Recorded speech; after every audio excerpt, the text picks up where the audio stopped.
네, 안녕하십니까. 가정명상센터 원장 하트러브입니다.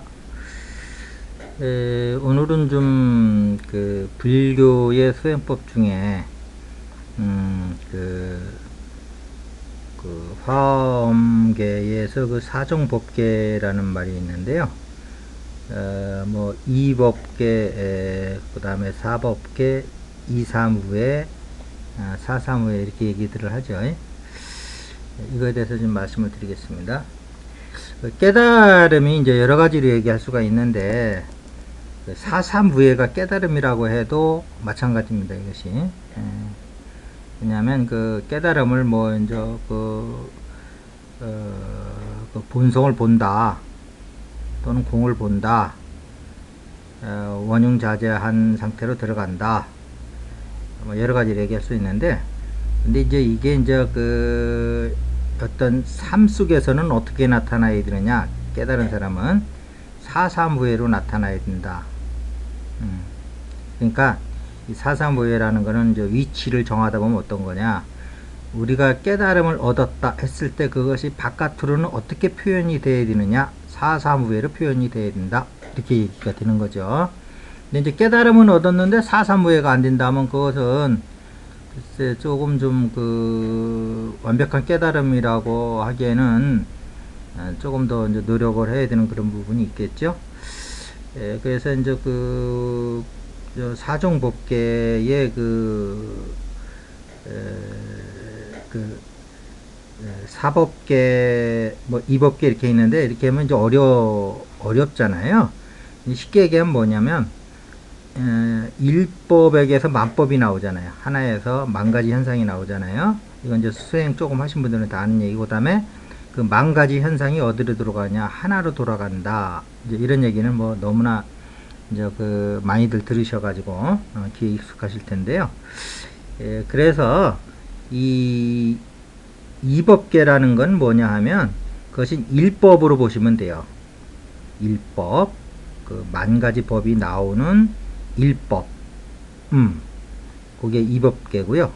그 다음에 사법계는 무엇이냐, 일법에서 나오는 만 가지 법, 만법, 하나에서 나온 만 가지 현상, 이거를 사법계로 보시면 돼요. 그러니까 사법계는 이렇게 서로 분리되어 있고 개체가 되어 있는 그런 거겠죠. 그 다음에 이법계는 원리로 생각하셔도 되고요.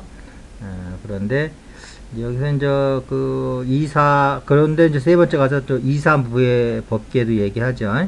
이사무예라는 거는 근데 일법과 만법이 다른 것이 아니더라, 같은 거다. 깨닫고 보면 이런 원리를 얘기하는 거죠. 근데 그것을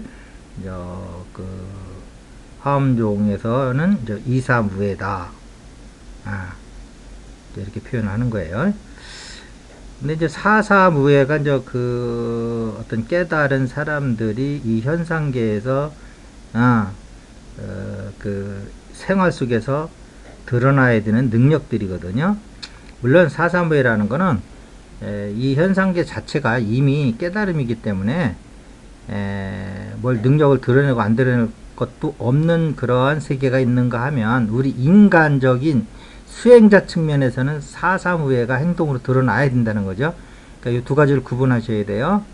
그러니까 수행자 이전에 이미 본체 세계에서는 이미 사사무예가 다 되고 있는 거예요. 거기다 하나 더 올려놓을 것도 없고 내려놓을 것도 없는 거예요. 자, 이러한 완벽한 세계가 있는 거고요. 그 다음에 이제 수행자의 측면에서 보면, 그거는 원리적인 얘기고요. 수행자 측면에서 보면은 생활 속에서 걸림이 없어야 된다. 일을 일로써 원흉하게 마무리할 수 있는 그러한 능력이 있어야 된다, 이제 이런 얘기죠. 그래서 이제 만법이 만법으로, 개인이 개인으로 모든 것이 원흉자재해야 된다, 이제 이런 얘기입니다. 그러면 이 깨달음의 최종 마지막 목표인 사사무예는 그럼 어떻게 하는 거냐 했을 적에, 이것은 결국은 지혜로 하는 겁니다. 지혜. 그럼 지혜라는 거는 인간의 머리에서 나오는 게 아니에요. 그거는. 그러니까 우리가 예를 들어서 그 생각이라든지 어떤 말이라든지 어떤 이런 것이 나오는 곳이 두 군데가 있다고 보시면 돼요. 수행자 입장에서는 그걸 뭐라고 얘기하든지 간에 두 군데다. 하나는 에고에서 나오는 거다.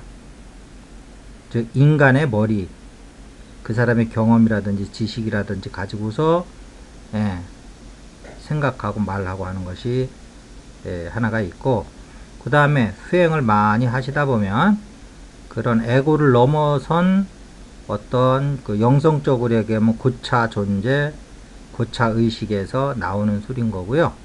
그 불교적으로 얘기하면 본성이라든지 이런 곳에서 나오는 그러한 그 말이 있어요. 그러니까 내 의지랑 상관없이 나온다고. 그것이 이제 일반적으로 보면 뭐 채널링이라고도 할 수는 있는데,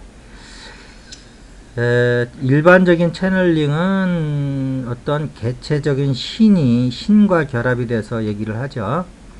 그런 것은 그건 지혜라고 볼 수가 없죠. 왜냐하면 그 신도 우리보다는 좀 더 고차의식에서 얘기하지만 어차피 개체성을 띠고 있는 존재이기 때문에 인간의 어떤 지식보다는 엄청 폭과 깊이에서 넓고 깊겠지만은 근본적인 지혜는 아니다. 그래서 그런 거 가지고는 사사무예를 할 수는 없다. 그래서 이 사사무예라는 것은 우리 이면의 세계에서 들려 나오는 그 소리를 가지고 하는 거예요. 이 정도 되려면 부처라든가 예수님 정도가 돼야 되겠죠. 예수님도 그러니까 인간의 어떤 그 예수님 인간으로서의 그러한 소리가 있고, 그 내면의 소리가 있는데, 그분의 그 이제 깨달음 정도에 의해서 그 내면의 소리를 하나님이라고 그랬고 아버지라고 그랬고, 아버지라고 그랬고, 그 아버지의 뜻과 말씀대로 나는 행하고 말할 뿐이다라고 했단 말이에요. 그러니까 지혜를 실천한 거예요. 그러니까 예수님 정도 되면 성경책에 보면 사사무예가 다 나오잖아요. 그러한 어떤 뭐 예를 들면 나자로여 일어나라 하는 게 이게 사사무예입니다. 한마디로 얘기하면. 자, 그러고 그런 거는 아니다 하더라도 우리 일상적인 그 수행자 입장에서 사사무예는커녕 좀 뭐 견성을 했다고 했는데도 실제 어떤 타인 간의 어떤 그 이해관계가 섞인다든지 그랬을 경우에는 사사건건, 사사무예가 아니고 사사건건 걸리고 트집 잡히고 흠 잡히고 트러블 생기고 분쟁이 생기고 한단 말이에요. 그러다 보면 또 탐진치까지 걸려들고, 그래서 이런 것은 아무리 견성을 했어도 내면에 그 일법에서 나오는 그 하나에서 나오는 소리가 아직 안 나오고 있으면 그거는 그 일상에서 사사건건 걸리게 돼 있다. 사사무예가 아니고 사사건건 걸린다. 그럴 경우는 바깥에서 조심하셔야 돼요. 어설픈 깨달음을 괜히 얘기했다가는 오히려 핀잔 맞기 딱 맞아요. 그렇다고 또 우리가 조심해야 될 건 내면의 소리라고 그래가지고, 거기도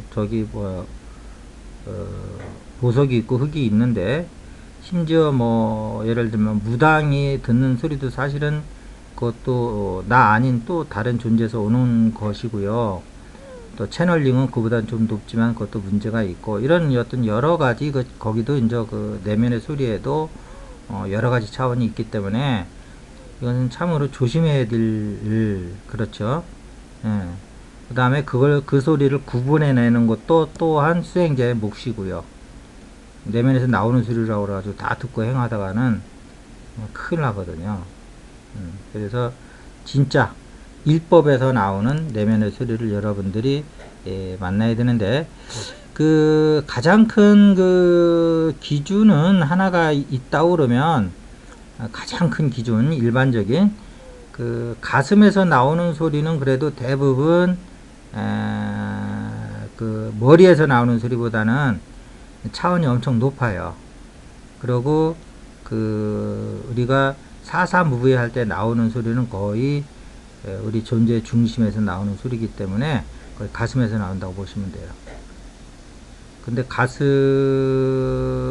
들어오지 아니하고 그 외에 다른 데서 들리는 소리들은 거의 빙의거나 저차 존재거나 뭐 또 예를 들면 뭐 그 신가 나는 이야기인가요?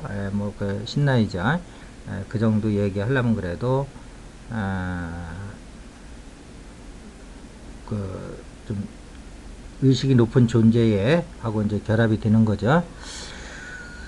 그래서 오늘은 그러한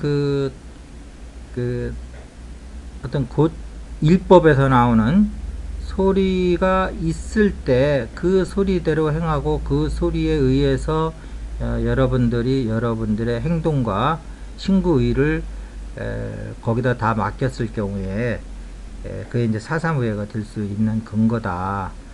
그래서 이 말씀을 드리는 건 너무 사사무예를 그냥 그 교리적인 측면 높게 올라가면 수행을 많이 하면 뭐 그렇게 된다더라는 차원만 하지 이것이 어떻게 되는 건지에 대해서는 전혀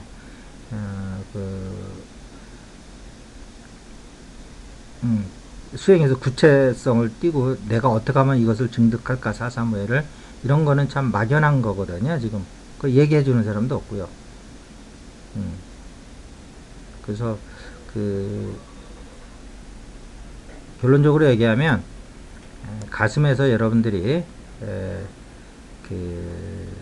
일법을 만나고 그러면은 거기서 여러분들이 나오는 소리를 듣기 시작하고 그것을 또 어떤 에고의 소리인지 진짜 일법에서 나오는 소리인지 또 이렇게 구분하는 작업을 좀 상당 기간 또 좀 하고 그래서 그것이 완벽한 일법에서 나오는 소리라고 하는 경험과 체험을 통해서 이제 확신이 들기 시작하면 여러분들 삶은 사사무예로 세상 속에서도 걸림이 없이 굴러가는. 근데 이제 중요한 거는 뭐냐면 우리들은 우리 내면에서의 어떤 걸림이 없는 즉 아공은 증득을 했는데 바깥에 사람들하고 걸리면 또 다 걸린단 말이에요.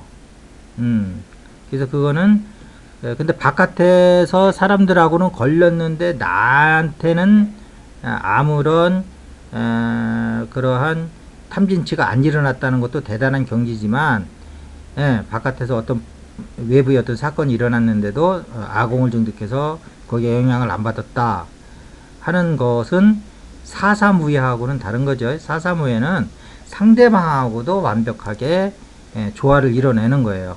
근데 아공까지만 하면 상대방하고는 트러블이 생겼는데 그 트러블에서 오는 영향을 내가 안 받았다는 할 수는 있어요. 이런 것도 좀 여러분들이 아공과 사사무예를 좀 또 구분하시는 계기가 됐으면 좋겠고요. 어쨌든 지혜는 막연히 그 공만 보고 견성을 한다고 되는 건 아니다. 내면의 소리가 있다. 그 소리가 우리 의식을 신구업을 다 지배를 하고 우리 신구업이 거기에 또 따라가고 한 점 의심 없이 그런 내면의 소리와 내가 완벽하게 하나가 됐을 때 그럴 때 어떤 기존의 성자 같은 그런 세상과에서도 조화를 바로 이뤄낼 수 있는 그런 경지에 가는 것이다 라는 것을 좀 더 구체적으로 좀 말씀을 드렸습니다. 오늘 이것을 마치겠습니다. 감사합니다.